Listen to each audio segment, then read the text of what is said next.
Unit 3 Indian economy. Hello everyone, welcome back to the channel. आज की video में हम कवर करेंगे इंडियन इकोनॉमी का यूनिट 3। इस यूनिट में मेनली हम डिस्कस करेंगे agriculture, industry, MSMEs, new industrial policy 1991 और फॉरेन ट्रेड।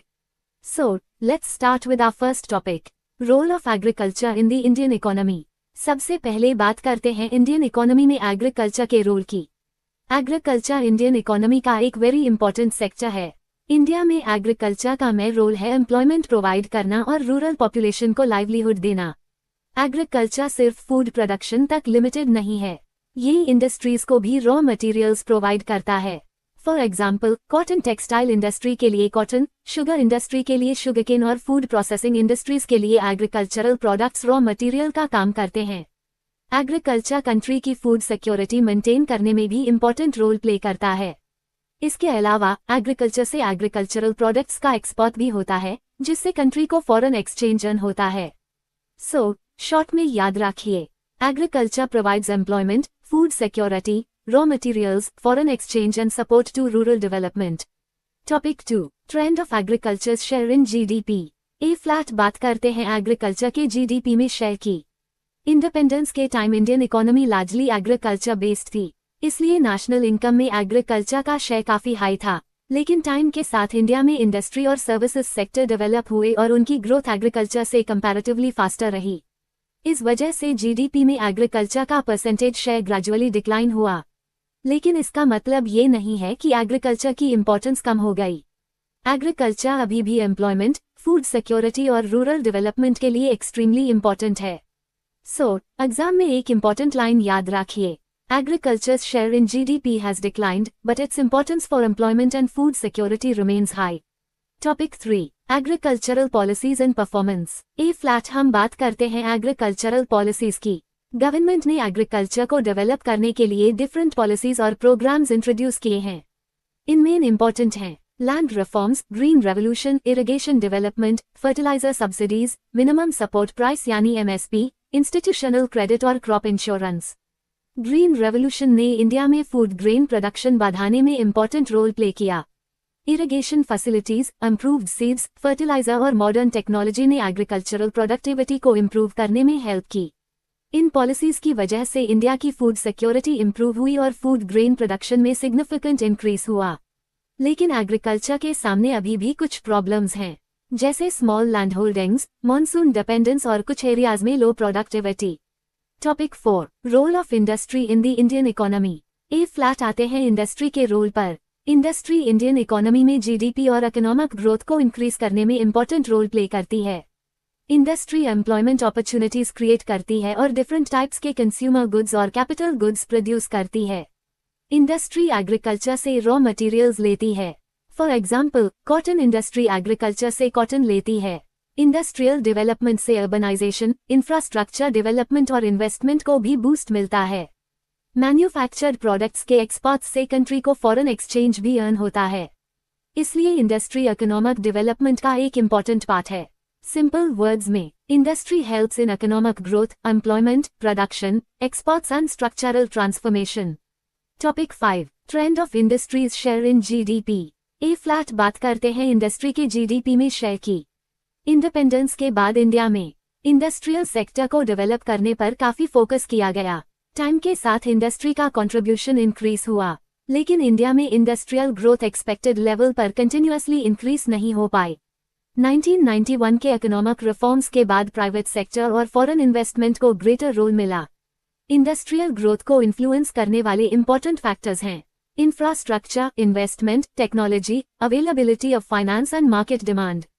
इंडिया का ऑब्जेक्टिव मैन्युफैक्चरिंग सेक्टर को स्ट्रेंथन करके एम्प्लॉयमेंट, इन्वेस्टमेंट और एक्सपोर्ट्स को इंक्रीज करना है। Topic 6, industrial policies and performance. India में इंडस्ट्रियल डेवलपमेंट के लिए डिफरेंट इंडस्ट्रियल पॉलिसीज इंट्रोड्यूस की गई। इंपॉर्टेंट पॉलिसीज में इंडस्ट्रियल पॉलिसी रेजोल्यूशन 1956 और न्यू इंडस्ट्रियल पॉलिसी 1991 इंपॉर्टेंट हैं। 1991 के बाद इंडियन इंडस्ट्री में लिबरलाइजेशन, प्राइवेटाइजेशन एंड ग्लोबलाइजेशन को प्रमोट किया गया। इससे प्राइवेट सेक्टर की पार्टिसिपेशन इंक्रीज हुई और फॉरेन इन्वेस्टमेंट के अपॉर्चुनिटीज भी बढ़े। इंडिया में ऑटोमोबाइल्स, फार्मास्यूटिकल्स, टेक्सटाइल्स और अदर मैन्युफैक्चरिंग इंडस्ट्रीज में सिग्निफिकेंट डेवलपमेंट हुआ। लेकिन इंडस्ट्री को कुछ चैलेंजेस भी फेस करने पड़ते हैं, जैसे infrastructure problems, finance constraints, technology gaps and competition. Topic 7, MSME composition. ए फ्लैट आते हैं एक वेरी इंपॉर्टेंट टॉपिक पर, एमएसएमई। एमएसएमई का फुल फॉर्म है micro, small and medium enterprises. एमएसएमईएस economy में मैन्युफैक्चरिंग और सर्विस एक्टिविटीज में काम करते हैं। ये एंटरप्राइजेज रूरल और अर्बन दोनों एरियाज में फाउंड होते हैं। एमएसएमईएस स्मॉल एंटरप्रेन्योर्स को बिजनेस स्टार्ट करने का अपॉर्चुनिटी प्रोवाइड करते हैं। करंट फ्रेमवर्क में एमएसएमईएस को मेनली इन्वेस्टमेंट और टर्नओवर क्राइटेरिया के बेसिस पर क्लासिफाई किया जाता है। Topic 8, importance of एमएसएमईएस। एमएसएमईएस Indian economy के लिए बहुत इंपॉर्टेंट हैं। सबसे पहला पॉइंट है employment generation. एमएसएमईएस relatively low investment के साथ large number of employment opportunities create कर सकते हैं। सेकंड, ये एंटरप्रेन्योरशिप को प्रमोट करते हैं। थर्ड, एमएसएमईएस रूरल और रीजनल डेवलपमेंट में हेल्प करते हैं। ये रीजनल इनइक्वालिटीज को रिड्यूस करने में भी यूजफुल हैं।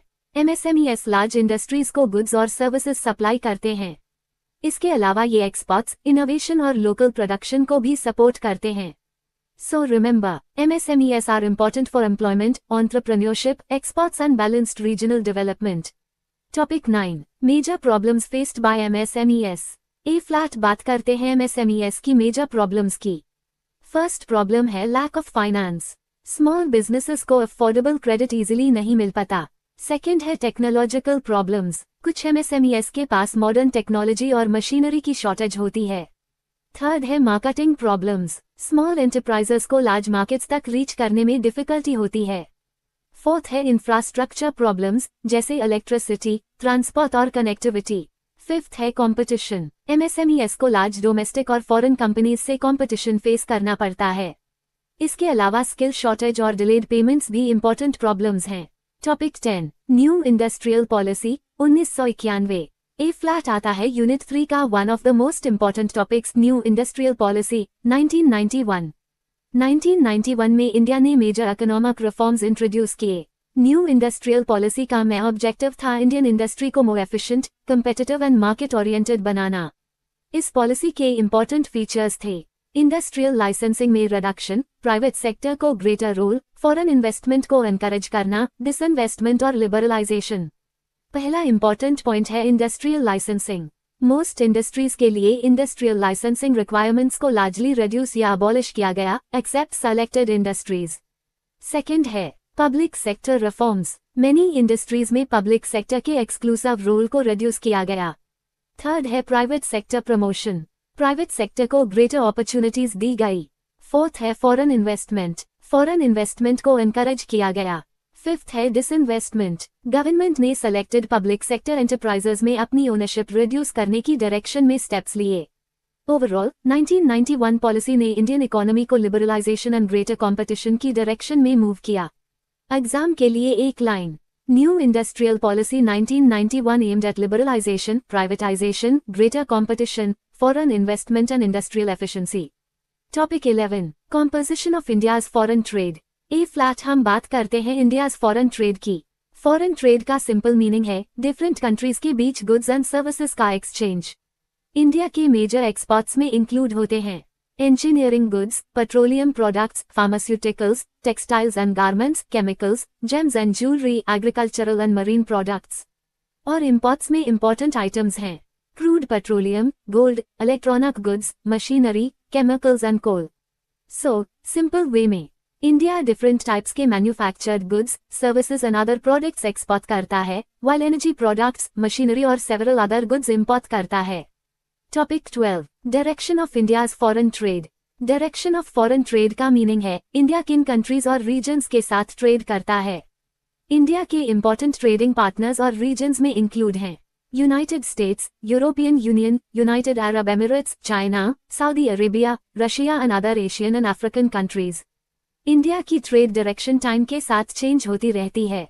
ये डिपेंड करती है global demand, international prices, trade agreements, international relations and India's energy requirements पर। Topic 13, importance of foreign trade policy. ए फ्लैट बात करते हैं फॉरेन ट्रेड पॉलिसी की। फॉरेन ट्रेड पॉलिसी का मेन पर्पस है इंडिया के इंटरनेशनल ट्रेड को प्रमोट और फैसिलिटेट करना। ये एक्सपोर्ट्स को प्रमोट करती है। एक्सपोर्ट्स से कंट्री को फॉरेन एक्सचेंज मिलता है। फॉरेन ट्रेड इकोनॉमिक ग्रोथ और एम्प्लॉयमेंट को सपोर्ट करता है। ये इंडियन बिजनेसेस को ग्लोबल मार्केट से कनेक्ट करता है। Foreign trade policy Indian firms की इंटरनेशनल कम्पिटिटिवनेस इंप्रूव करने में भी हेल्प करती है। Topic 14 objectives of foreign trade policy. Foreign trade policy के मेजर ऑब्जेक्टिव्स हैं। First, increase exports of goods and services. Second, economic development के लिए रिक्वायर्ड इंपोर्ट्स को फैसिलिटेट करना। थर्ड, ग्लोबल ट्रेड में इंडिया की पोजीशन को इम्प्रूव करना। फोर्थ, अननेसेसरी ट्रेड बैरियर्स को रिड्यूस करना। फिफ्थ, एक्सपोर्टर्स स्पेशली MSMEs को सपोर्ट करना। सिक्स्थ, एम्प्लॉयमेंट और इन्वेस्टमेंट को प्रमोट करना। एंड फाइनली, इंडियन बिजनेसेस को ग्लोबल वैल्यू चेन्स में पार्टिसिपेट करने के लिए एनकरेज करना। Topic 15 features of current foreign trade policy. Finally, हम बात करते हैं करंट फॉरेन ट्रेड पॉलिसी की। करंट फ्रेमवर्क का मेजर फोकस है फॉरेन ट्रेड को simple, faster and more competitive बनाना। इसमें एक्सपोर्ट प्रमोशन पर फोकस किया जाता है। ट्रेड प्रोसीजर्स को डिजिटल और पेपरलेस बनाने पर भी एम्फेसिस है। एक्सपोर्टर्स और MSMEs को सपोर्ट दिया जाता है। ट्रांजैक्शन कॉस्ट्स रिड्यूस करने और ease of doing business improve करने पर फोकस है। इंडिया की डिस्ट्रिक्ट्स को एक्सपोर्ट हब्स के रूप में डेवलप करने पर भी एम्फेसिस दिया जा रहा है। ई-कॉमर्स एक्सपोर्ट्स को प्रमोट करना भी इंपॉर्टेंट फोकस एरिया है। ओवरऑल, फॉरेन ट्रेड पॉलिसी का एम है इंडिया की एक्सपोर्ट्स को इंक्रीज करना और इंडियन बिजनेसेस को ग्लोबल मार्केट्स के साथ बेटर कनेक्ट करना। Thank you for watching. Keep studying, keep learning, and all the best for your exams.